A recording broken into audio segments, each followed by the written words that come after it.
Assalamualaikum warahmatullahi wabarakatuh.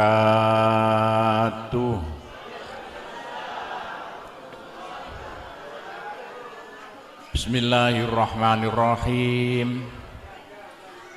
Alhamdulillahi rabbil alamin. Wassalatu wassalamu ala asyrafil anbiya'i wal mursalin Sayyidina Muhammadin wa ala alihi wa sahbihi ajma'in. Amma ba'du. Bapak-bapak, ibu-ibu, saudara-saudara dan anak-anak sekalian yang sangat kami hormati, alhamdulillah, marilah kita bersama-sama memanjatkan puji syukur kehadirat Allah Subhanahu wa Ta'ala. Sholawat dan salam mudah-mudahan tetap atas Nabi besar Muhammad Sallallahu Alaihi Wasallam. Bapak-bapak, ibu-ibu, saudara-saudara sekalian yang sangat kami hormati, pertama kali atas nama satu Mustasar NU Jawa Timur, ketuanya saya, se-Indonesia wakilnya saya, pengasuh Pondok Pesantren Sunan Derajat saya, dua-duanya ini boleh dikatakan ya anak buah saya. Saya terima kasih banget atas ya usaha Bapak Ibu sekalian di Malaysia yang begini ramainya. Saya tidak sangka-sangka kok sampai ada begini acara yang ramai sekali. Atas nama pengasuh Pondok Pesantren Sunan Derajat dan Penasehat NU Indonesia, saya mengucapkan banyak-banyak terima kasih dan hanya bisa mendoakan mudah-mudahan yang kumpul di tempat ini besok masuk surga semuanya. Bapak-bapak dan ibu yang kami hormati, nomor dua, saya minta maaf yang sebesar-besarnya karena acara seperti ini saya tidak bisa membantu apa-apa, hanya datang tidak bisa membantu apa-apa, hanya bisa membantu mendoakan saja. Ya bagaimana sudah tua, sudah umur 70 seperti saya, dikira masih muda, padahal itu murid saya tua-tua tadi itu. Loh kok kelihatan sudah tua-tua, jenggotnya putih kabeh. Ada itu rata-rata murid saya tahun 77-80-an dulu. Bapak-bapak dan ibu sekalian yang kami hormati, sebetulnya saya ini seperti saudara di Malaysia ini. Saya hampir ya tiap-tiap beberapa bulan ke Malaysia, 3 bulan ke Malaysia. Saya banyak usaha-usaha yang ada di Malaysia. Kayak saya ini ketepaan koncone Anwar Ibrahim, ya saya ini orangnya. Jadi saya ke Malaysia ini dulu itu ketepaan. Ceritanya begini ya, Jogondo-gondo. Dulu Gofar Bapak punya anak namanya Sya'roni, jadi kepala bank seluruh Malaysia. Uang bank disuruh beli, dibuat beli kayu-kayu di Kalimantan yang bukan main luasnya. Kayu itu tidak laku-laku sampai 2 tahun. Saya uang bank Malaysia ini bingung, tidak karu-karuan. Entah bagaimana ketuanya bank seluruh Malaysia, Sya'roni dulu anaknya Gofar Baba, datang ke Pondok Sunan Derajat suruh doakan. Ya didoa anak-anak itulah. Doa apa? Doa kunut. Lah kok ketepaan pulang dari Pondok Sunan Derajat, tanah yang bukan main, hutan yang bukan main di Kalimantan, laku spontan yang beli orang Korea. Itulah ceritanya. Seneng sekali Sya'roni sampai bilang pada saya waktu itu masih kesulitan uang sekitar tahun 85. Saya mulai beli tanah, habis uang banyak sekali, utang saya banyak sekali. Sya'roni bilang, Pak Gofur, saya berhasil. Saya ingin bantu Pak Gofur, hutang Pak Gofur berapa? Saya bayar semuanya. Habislah utang saya yang banyak sekali waktu itu, sampai Pondok Sunan Derajat, asalnya 1/4 hektar jadi 140 hektar luasnya. Semua tanahnya hutang, yang banyak Bayar itu putranya Gofar Baba. Berarti Gofar Baba seperti saudara dengan saya mulai dulu. Itu cerita nih. Sampan tinggal mondok tok. Yang bayari tanah itu dulu sebetulnya namanya Sya'roni, saya yang sudah meninggal sekarang. Itu ceritanya Pondok Sunan Derajat bisa besar karena dibantu orang besar Malaysia. Putranya Gofar Baba waktu itu. Lalu Pondok Sunan Derajat bangun masjid. Masjid yang serba 9. Masjid itu waktu itu tahun 90-an habis 5 miliar. Saya hutang juga, enggak punya uang. Mungkin Bapak tahu masjidnya itu, yang bagus sekali itu di tengah-tengah pondok. Habis 5 miliar, uang enggak ada. Saya hutang lagi, orang Gresik, orang bayar, 3 orang saya hutangi. Pak Gopur kalau sudah punya uang nyaur, ya. Bagaimana? Loh ternyata dadaan. Waktu saya wayai nyaur di Malaysia ada borongan jalan tol paling luas waktu itu tahun 90-an. Ada 48 orang yang merebut jalan tol di Malaysia. Salah satunya yaitu ada temannya Anwar Ibrahim. Waktu Anwar masih belum dalam hukuman. Temannya datang ke Pondok Sunan Derajat, suruh doakan supaya dia menang. Alhamdulillah temannya Anwar Ibrahim menang. Karena menang, saya ditanya, punya hutang berapa? 5 miliar, habislah hutang saya. Yang nyauri orang Malaysia. Itulah ceritanya, begitu itu saya sampai bisa besar Pondok Sunan Derajat karena kendel hutang. Yang nyauri orang besar-besar Malaysia. Sekarang sudah kaya Pondok Sunan Derajat, punya pabrik banyak sekali. Itulah ceritanya Pondok Sunan Derajat dekat dengan Malaysia.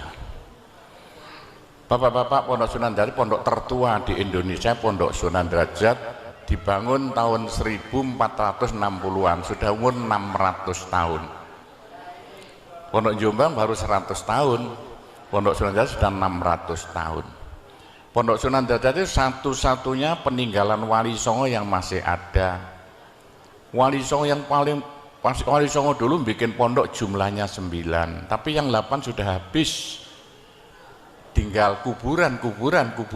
Satu-satunya yang asli belum dipindah ke tempat yang lain. Jadi tinggal Pondok Sunan Derajat. Itulah. Sekarang banyak orang-orang Malaysia mondok sana, tapi sayang yang mondok sana yang beling-beling itu. Rata-rata orang Malaysia mondok di Pondok Sunan Derajat. Itulah ceritanya Pondok Sunan Derajat. Nah, bagaimana dengan NU? Ceritanya begini ya tentang NU, yaitu sebelum Kanjeng Nabi lahir itu di Arab itu sudah pecah menjadi 2, Bani Hashim, Bani Umayyah. Itu rebutan Ka'bah mulai Kanjeng Nabi belum lahir, sudah perang enggak karuan. Bani Hashim, Bani Umayyah, Bani Hashim, Bani Umayyah rebutan Ka'bah. Kanjeng Nabi itu Bani Hashim. Sebab itu Kanjeng Nabi yang mungsuh itu dari Bani Umayyah. Perang Badar Bani Hashim, Bani Umayyah. Perang Uhud Bani Hashim, Bani Umayyah. Sama orang Arabnya. Kanjeng Nabi meninggal diteruskan Abu Bakar, Bani Hashim. Ceritanya panjang, tidak usah ceritakan Bani Hashim Umayyah. Abu Bakar meninggal diganti Umar, Bani Hashim. Lah setelah Umar meninggal diganti Bani Umayyah, diganti Utsman, Bani Umayyah. Jadi Utsman itu Bani Umayyah. Sebab itu Utsman dibunuh orang Islam sama Islamnya. Mulai eker-ekeran, rebutan kekuasaan karena waktu zaman Sayyidina Umar jadi penguasa, tidak ada negara terluas di dunia itu melebihi negara waktu Sayyidina Umar jadi presiden. Hampir 3 benua dikuasai semuanya. Utsman meninggal diganti Sayyidina Ali. Ini jadi NU nanti itu, khususnya NU Wotan ya. Yang banyak mondok di Sunan Derajat wong Wotan. Itu. Jadi Sayyidina Utsman meninggal diganti Sayyidina Ali, Bani Hashim lagi. Gara-gara itulah waktu Sayyidina Ali berubah, perang Islam podo Islami antara yaitu Sayyidina Ali dengan grup dari Bani Umayyah. Sayyidina Ali meninggal dibunuh orang Islam. Itulah orang Arab paten-patenan tok itu yang jadikan nanti Islam paling banyak itu Jawa. Sayyidina Ali meninggal diganti Muawiyah. Awas sama udah hafal orang NU itu. Muawiyah waktu jadi presiden proyeknya melarang baca Sayyidina. Pokoknya semua anak apa itu orang-orang Bani Hasyim disingkirkan. Muawiyah kaya raya, meninggal diganti anaknya Yazid bin Muawiyah. Waktu Yazid jadi presiden proyeknya membunuh anak cucu Nabi. Semua anak cucu Nabi dibunuh semuanya. Sayyidina Hasan, Masya Allah, yang begitu waktu akhirnya Nabi sholat zuhur ditumpaki di gulunya, Sayyidina Hasan numpak di gegernya, Sayyidina Hasan diracun meninggal dunia. Anak cucu Nabi, putu nih kan Nabi itu, Sayyidina Hasan dipotong kepalanya, diacung-acungkan. Ini perbuatan yang memalukan dunia. Di Indonesia enggak kira mentolo, putune Pak Harto kok ketok gulunya diacung-acung, no. Sayyidina Hasan diacung-acung, no. Sama Islamnya. Gitulah ceritanya. Ceritanya begini. Untuk politik, yang politiknya membujui al-harbu qita'atun, politik selalu membujui. Untuk membunuh semua anak cucu Nabi, dijanji oleh Yazid bin Muawiyah, anak cucu Nabi suruh kumpul, nanti akan dijadikan orang besar-besar. 81 yaitu di Karbala, anak cucu Nabi kumpul 81 jumlahnya. Masya Allah, waktu anak cucu Nabi kumpul di Karbala, 81 anak cucu Nabi dibantai semuanya, diketok-ketok gurune, diacung-acung, no. Dan yang memalukan Sayyidina Al-Husain dipotong kepala, diacung-acung, no. Itu sama Islamnya. Yo, karena inilah, gara-gara inilah Gusti Allah muring-muring. Sampai sama tak kandani, kalau sama sudah mulai tahu gaib-gaib, sing ngebeki swarga itu orang Indonesia. Buktikan besok kalau tidak percaya sama saya sama Sudin. Yang memenuhi swarga itu besok orang Indonesia. Indonesia Islam terbanyak di dunia. Yang ngebeki swarga itu nomor 2 wong Jawa. Sama kita ini besok sing ngebeki swarga wong Jawa, bukan orang Arab, bukan orang Malaysia. Yang ngebeki swarga itu di Indonesia itu Jawa Timur. Jawa Timur penduduknya terbanyak di Indonesia, hampir semuanya Islam. Orang Jawa Timur yang ngebeki swarga itu orang Kabupaten Lamongan. Bagaimana? Karena Lamongan itu Islamnya terbanyak di dunia. Nomor 2 se-Indonesia kabupaten terbanyak Kabupaten Lamongan, bukan Gresik. Besok yang ngebeki swarga itu adalah Kecamatan Paciran. Buktikan besok. Kenapa begitu? Karena di Kecamatan Paciran ada peninggalan Wali Songo satu-satunya yang masih ada, yaitu Pondok Sunan Derajat. 100% orang Paciran Islam. Meskipun kebagi jadi 2, ada NU, ada Muhammadiyah, balapan. Oh, enggak usah mbak kasih itu. Loh, kenapa begitu? Ceritanya begini ya. Waktu pembunuhan di Karbala itu ada cucunya Nabi yang masih kecil, namanya Ali Zainal Abidin, masih umur 8 tahun. Ali Zainal Abidin itu dengan ibunya, mari.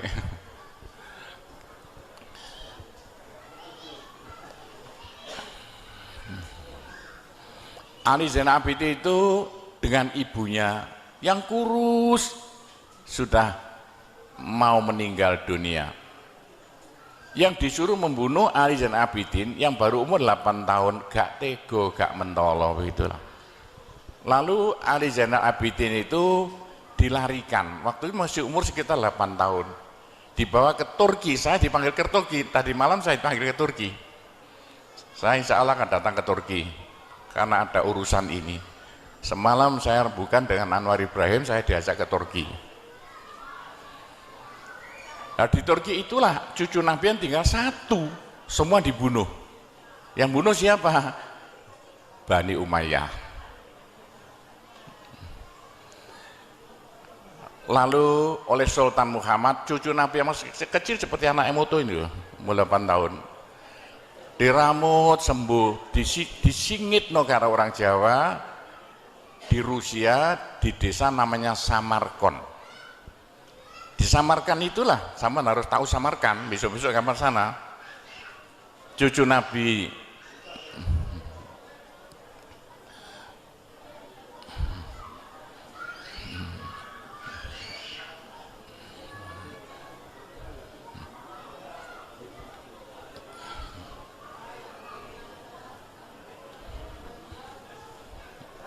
mari.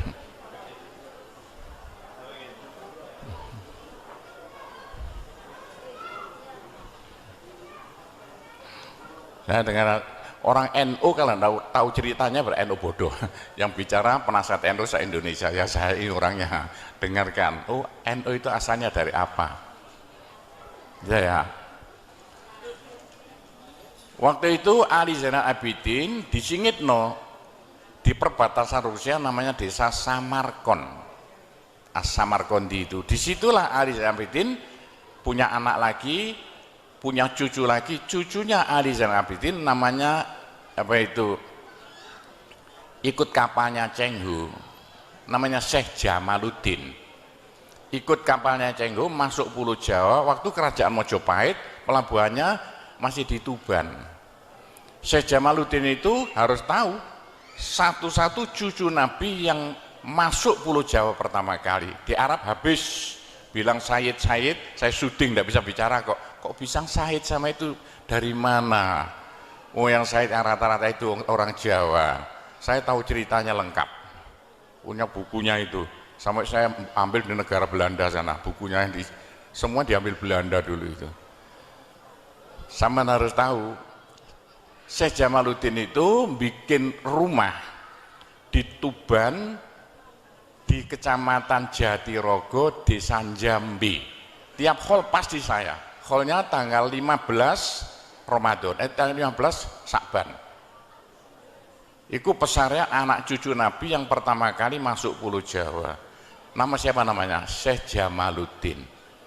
Syekh Jamaluddin nurunkan banyak orang sampai Tuban, Rembang.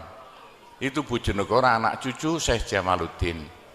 Syekh Jamaluddin punya anak diantaranya Ibrahim As-Samarkandi, tahu di timurnya Tuban. Punya anak sampai Lamongan, sampai Gresik. Ibrahim As-Samarkandi punya anak banyak, diantaranya Raden Rahmat Sunan Ampel Surabaya. Raden Rahmat Sunan Ampel Surabaya nurunkan orang Madura, Pasuruan, Probolinggo, termasuk orang ini Kecamatan Panceng ini. Di antara adiknya Raden Rahmat Sunan Ampel Surabaya kawin dengan Raja Mojopahit terakhir Prabu Kertawijaya, Bri Kertabumi, lahirlah namanya Raden Fatah. Jadi Raden Fatah itu ibu dari Mojopahit, keliru. Ayah dari Mojopahit, ibu dari Kanjeng Nabi. Waktu Raden Fatah jadi raja, meneruskan Mojopahit, dirubahlah kerajaan Hindu menjadi kerajaan Islam. Waktu Raden Fatah jadi rojo, bikin pondok jumlahnya 9. Pondok yang jumlahnya 9 itulah ditugaskan untuk mengislamkan Pulau Jawa pakai damai, tidak seperti di Arab Saudi itu yang diteruskan oleh NU ini. Cara-caranya itu. Pondok yang jumlahnya 9 itu sayang, yang 8 habis, tinggal kuburan. Satu-satunya peninggalan Wali Songo yang masih ada tinggal Pondok Sunan Derajat, asli belum dipindah kemana-mana. Tapi itulah saya tugasnya paling berat di Indonesia, bahkan di dunia. Karena apa? Yaitu bagian keramut peninggalan Wali Songo satu-satunya yang masih ada. Wali Songo berhasil merubah dari Hindu Buddha 100% menjadi Islam tanpa perang. Orang Mekah itu masuk Islam karena kalah perang. Saya tahu kok. Orang Mekah itu mau masuk Islam karena kalah perang. Nah itu sejarahnya bapak-bapak sudah hafal. Satu-satunya Pulau Jawa dari Hindu Buddha 100% berubah jadi Islam tanpa perang. Itu ceritanya begitulah sampai cerita jadi NU ini. Loh kenapa kok Wali Songo kok jumlahnya 9? Menurut ilmu perbintangannya dalam Al-Quran wasyamsu tajri li mustaqarrin laha dzalika taqdirul azim. Jawa itu kalau menurut abjadnya ja itu 3, wa itu 6, abjadun hawa. Abaja 3 tambah 6 berapa jumlahnya? 9. Bapak itulah apa itu Jawa itu harus bikin wali jumlahnya 9, NU bintangnya 9. Apa ikut-ikutan 9 karena Jo dan Wa itu jumlahnya 9. Semua kerajaan yang ada di Jawa mesti hurufnya jumlahnya 9. Yang jumlah 9 asalnya milik Pulau Jawa. Seperti Indonesia hitung berapa?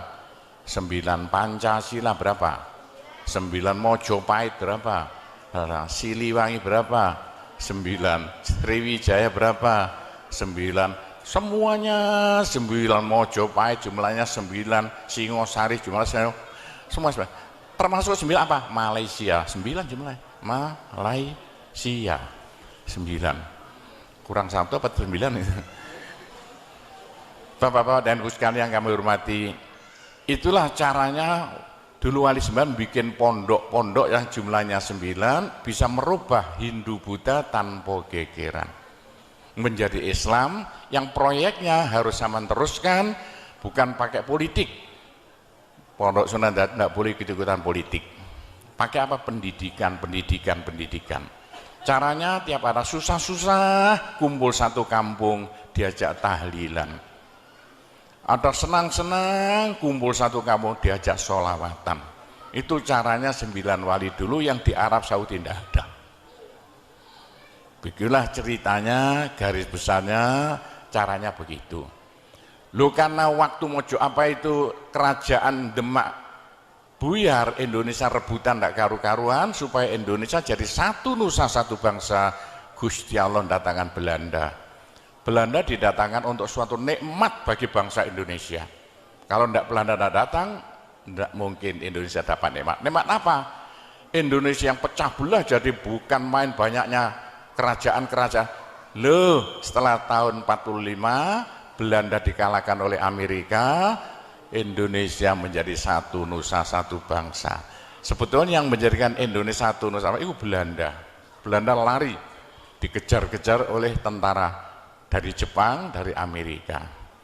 Itulah. Jadi alhamdulillah kalau Indonesia tidak dijajah Belanda mungkin jadi kerajaan Gresik, kerajaan Bojonegoro, kerajaan Semarang gitu. Untungnya dijajah. Sekarang Indonesia itu Islam terbanyak di dunia dan caranya pakai pondok pesantren dan sekarang dari Cina datang kiainya nomor 1. Amerika sampai saya diundang ke Amerika untuk ingin merjuangkan Islam seperti di Pulau Jawa. Jadi sekarang di mana-mana ingin niru Pulau Jawa, tidak usah ikut partai politik. Partai apa saja silakan, yang penting tugas sampean semuanya kalau bisa niru pondok pesantren, bikin pendidikan Islam di seluruh Indonesia, kalau bisa di Malaysia. Yang pakai dami, bagaimana orang Malaysia kecil-kecil bisa baca Al-Quran, doanya wudhu, doanya sholat. Tapi kalau bisa seperti di Indonesia pakai ibtidaiyah. Sekolahnya ikut pemerintah tapi yang diajarkan agama. Masya Allah kalau itu bisa nanti dikembangkan pelan-pelan di Malaysia. Pun saya temannya orang besar-besar Malaysia itu saya.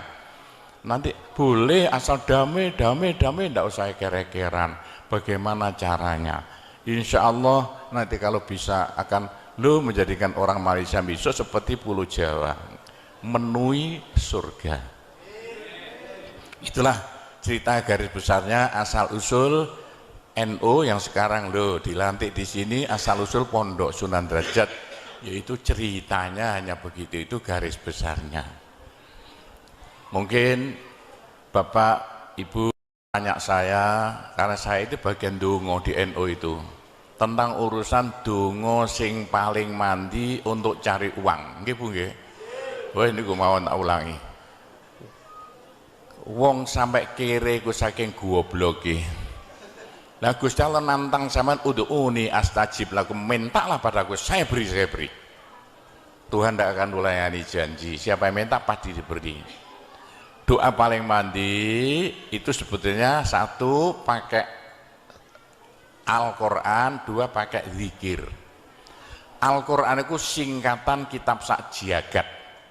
Kitab sak jagat yang jumlahnya 126.000, 124.000. Diperes jadi 4, Quran, Zabur, Taurat, Injil. Quran disingkat jadi surat Yasin. Bu, Pak, kalau butuh apa-apa urusan dunia, minta itu dipilah-pilah loh. Ada minta krono Allah, ada krono surga, ada krono pahala, ada karena dunia. Bahkan yang karena dunia dalam Al-Quran diutamakan. Rabbana atina fid dunya hasanah. Karena dunia dipilah-pilah, minta sapi, minta kebo, minta ayam, begitulah. Minta apa? Minta uang untuk nyaur hutang, minta supaya dagangannya laris. Itu doa paling mandi, yaitu peresan Al-Quran surat Yasin. Surat Yasin kalau untuk doa bukan main mandinya.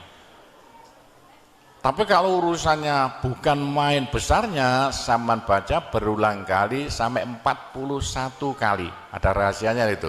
Tapi tidak urut tidak apa-apa. Sekarang 2, besok 2, 20 hari dapat 41. Satu tujuan, minta supaya diberi uang untuk bayar hutang, minta supaya dagangannya laris. Saman baca surat Yasin 41 kali, satu tujuan.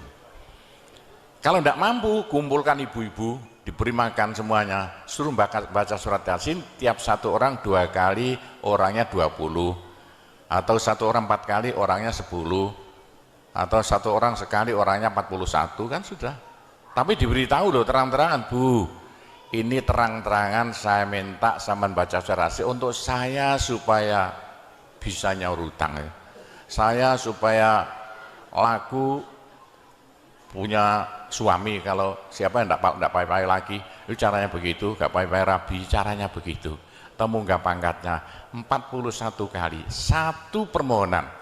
Bisa dibawa sendiri, baca sendiri sampai 41 hari, atau dibaca sendiri langsung sekitar hampir 8 jam ya, dibaca itu. Tidak sampai 8 jam. Tapi kalau terlalu kebanyakan dibaca 21 kali. Terlalu banyak 7 kali. 1 menit. Surat Yasin itu 5 menit lamanya. Kalau 7 kali berapa? 7 kali 5 hanya 30 menit. 35 menit. Surat Yasin diperes jadi Fatihah. Masya Allah, Fatihah itu kalau untuk doa tidak ada tandingannya, khususnya minta uang untuk nyaur hutang. Lah Fatihah itu berapa kali? 7 kali. Kurang banyak 21 kali. Kurang banyak 41 kali. Tapi Fatihah yang mandinya bukan main, pasti berhasil 313 kali. Ayo, siapa yang punya, yang enggak laku-laku, enggak dapat istri, Saman baca Fatihah, satu tujuan supaya dapat istri 313 kali. Yang kalau dibaca hanya 40 menit ini. Satu tujuan. Mau sok aku ya dicacak lah. Kalau punya rumah enggak laku-laku supaya laku. Baca Fatihah 313. 313 itu dalam Al-Qur'annya kam min fi'atin qalilah ghalabat fi'atan katsirah. Jumlah sedikit bisa mengalahkan jumlah yang banyak sekali. Kanjeng Nabi perang Badar tentaranya 313. Kanjeng Nabi apa itu? Nabi Daud mungsuh Raja Jalut tentaranya 313. Bu, kalau butuh apa-apa supaya kasih seketika, Mbok Yu baca Fatihah 313 kali. Tapi kalau resayan monggo, tapi tidak boleh dibagi-bagi. Apalagi bisa 7 orang diajak bersamaan baca satu tujuan supaya dapat suami. Terang-terangan loh, ngajak temannya 7 orang paling sedikit. Tiap orang baca Fatihah 313 kali. Cospleng nanti tahu-tahu datang saya mau. Mosok buktikan kalau tidak percaya. Tapi ini yang paling mandi untuk dagangan supaya laris. Orang datang ke Malaysia jauh-jauh nggak kaya, buat apa? Pulang saja ke rumah. Ke Malaysia jauh-jauh harus kaya raya seperti saya. punya trek berapa? 1.200. Nggak bisa dihitung treknya aja, bisa bangun pondok entah beratus-ratus miliar uang Indonesia tanpa tarian masyarakat. Pernah saya narik yang mondok sana, nggak pernah minum aja gratis, nggak usah bayar-bayaran. Ya, karena apa? 313 kali Fatihah untuk minta uang, minta uang, minta uang. Bisa ya Pak Gopur, kecilkan lagi, Fatihah diperes jadi apa? Bismillahirrahmanirrahim. Bismillahirrahmanirrahim itu kalau untuk doa tidak ada tandingannya. Berapa kali terserah. Mulai 7 kali saya berapa kali. Bismillahirrahmanirrahim, Bismillahirrahmanirrahim bisa. Tapi kalau tujuannya penting sekali dan harus bahasa seketika dibaca dengan jumlah hono corokonya Bismillahirrahmanirrahim. Apa jatuhnya? Berapa? 786 kali. Buktikan kalau Anda percaya. Kalau ingin apa-apa berhasil seketika, sama baca Bismillahirrahmanirrahim, Bismillahirrahmanirrahim. Ping 786. Satu tujuan, buktikan nanti. Apalagi bisa diulang-ulangi sampai 3 kali, 3 malam. Wah, bukan main. Itulah saya bisa jadi kaya raya karena doa. 85 murid Pondok Sunan Derajat tinggal 5 ya. 80 tinggal 5. Loh, saya toto 20 tahun jadi sekarang 12.000. 80-an Pondok Sunan ya 1/4 hektar, sekarang jadi 140 hektar. 85 tinggal apa itu ibtidak sekarang sama S2. Loh, bagaimana? Dari doa. Kalau tidak saya beritahu, tidak mungkin Bapak percaya. 85 sepeda ontel saya tidak punya, 80-an tidak punya. Sekarang trek yang memenuhi jalan-jalan seluruh Pulau Jawa, trek Sunan Derajat. Sunan Derajat. Saya kendel utang, sekali utang treknya 160 miliar. 2 tahun lunas. Doanya Bismillahirrahmanirrahim, Bismillahirrahmanirrahim 786. Niatnya terang-terangan minta uang untuk bayar hutang. Udah hafal? Mosok. Jadi Bismillahirrahmanirrahim yang paling mandi dibaca 786, ke atas lagi Fatihah berapa kali? 313, di atas lagi surat Yasin berapa? 41, sudah habis. Nah, tapi doa yang mandi lagi tidak ada melebihi singkatan zikir sajagat apa?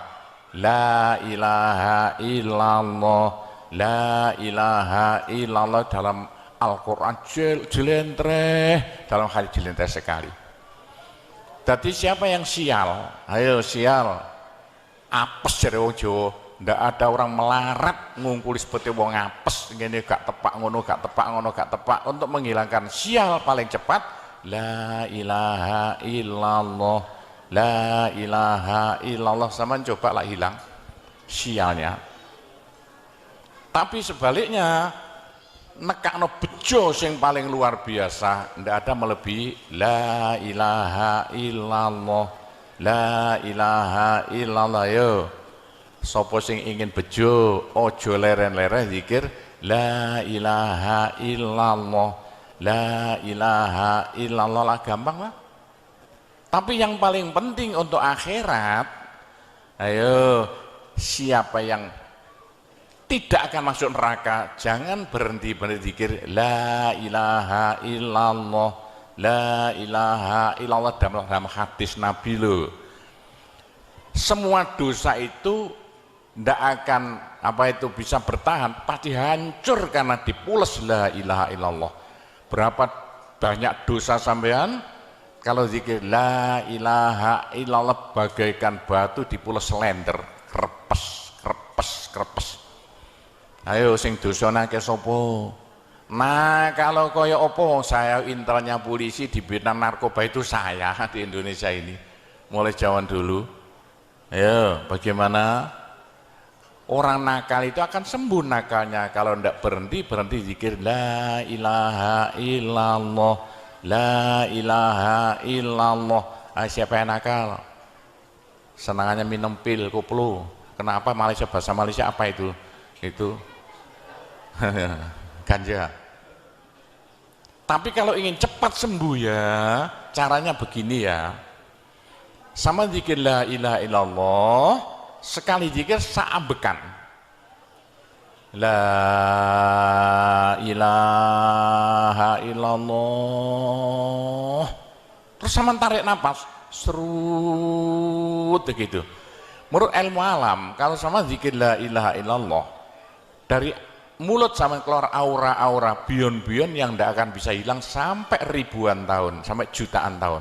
Naik untuk kekayaan sampean di akhirat. Itu dalam Al-Quran, yuridu harsal akhirah nazid lahu fi harsi. Tapi untuk di dunia, yuridu harsad dunia nu'tihi minda, caranya begini. Sama dikit la ilaha illallah. Ini sinar putih keluar, ditarik masuk hidung, masuk paru-paru, dipekek. Ini bisa menghilangkan kenakalan sampai semuanya. Itu caranya Wali Songo dulu untuk merubah Indonesia asalnya dari Hindu Buddha menjadi Islam tanpa gegeran. Diundang, diberi makan, beri berkat, tapi waktu mau tahlilan lah panjang dulu. Afdalu zikri qala fa'lamana la ilaha illallah. Tiga, itu politik itu. Itu kan tarik nafas masuk hidung. Serut. Itu caranya merubah sampean asalnya sial, hilang sialnya. Asalnya nakal supaya hilang nakalnya. Caranya begitu. Apalagi waktu itu mata dipejamkan. Monto direnung dengan narik serut, cepat hilang nakalnya. Bagaimana jadi orang baik. Tapi kalau nakalnya sudah kelas kakap, waduh, sudah seperti anak-anak Malaysia yang lari ke Pondok Sunan Derajat itu. Iya, bagaimana, saya tahu itu kena nakal-nakal karuan. Caranya driji tengah ya, dan jemuran templek noplek ini dua-duanya. Terus sama tarik nyeng sama cacak nanti ya. Loh iya, ini paling cepat untuk menghilangkan kenakalan dengan zikir la ilaha illallah. Waktu narik, mata dipejamkan, diriji tengah dengan jempolan ditempelkan. Tarik, serut. Ini ilmu rahasia loh, enggak saya beritahu ini. Supaya yang nakal-nakal hilang nakalnya spontan. Nah itu zikir la ilaha illallah sepanjang-panjang la ilaha illallah, tertarik serut. Tapi untuk nekakno bejo supaya sampean bejo, supaya sampean berjaya, sama saja. Supaya tidak sial. Sama zikir la ilaha illallah saambekan. Apa ditarik serut, itu caranya begitu. Pak Gowo ndak dulu diberitahu, pengajiannya baru sekarang. Ini rahasianya supaya untuk merubah nasib. Dengan la ilaha illallah. La ilaha illallah itu mulai Nabi Adam ndak diberikan pada nabi-nabi, minta la ilaha illallah ndak diberikan. La ilaha illallah untuk umat Muhammad, supaya umat Muhammad lo di dunia bahagia, di akhirat masuk surga, dan tidak masuk neraka pakai la ilaha illallah. Nah itulah supaya tidak masuk neraka. Dalam hadis Nabi ya, sama jangan berhenti dikit la ilaha illallah, la ilaha illallah. Kata Nabi, berapa dosa sampean kalau sama zikir la ilaha illallah, habis semuanya. La ilaha illallah alat dari Tuhan untuk supaya dosa kita bisa habis, karena surga tidak masuk, tidak mau dimasuki orang yang bawa dosa. Supaya kita bisa masuk surga, dosa dihabiskan dengan zikir la ilaha illallah, la ilaha illallah. Lah supaya kaya di surga, orang surga itu tidak sama loh. Ada di surga itu miskin, ada di surga kaya. Tinggi dan pendeknya derajat yang di surga tergantung banyak sedikitnya pahala yang kita bawa di dunia. Kalau ingin kaya di surga, jangan berhenti-berhenti berzikir la ilaha illallah. Kata Nabi, semua ibadah manusia itu ditimbang besok itu. Kecuali satu yang tidak bisa ditimbang. Apa? La ilaha illallah. Malaikat tidak kuat mau ngangkat la ilaha illallah ke atas timbangan. Nah, diangkat pedet kakinya malaikatnya. Ini apa-apaan ini, bekakas begini. Teman-teman mulai ayo angkat bersama, diangkat timbangannya, perek, hancur timbangannya. Wah, ini enggak usah ditimbang. Apa kata orang Jawa, gelundung naik. La ilaha illallah gelundung. La ilaha illallah gelundung. Dengar telinganya. Sudah saya beritahu begini, masih ada orang masuk neraka, bodoh itu. Masih kere disuka, bodoh namanya itu. Sudah la ilaha illallah diturunkan pada sampean supaya sampean kaya raya di surga. La ilaha diturunkan pada sampean supaya sampean tidak masuk neraka.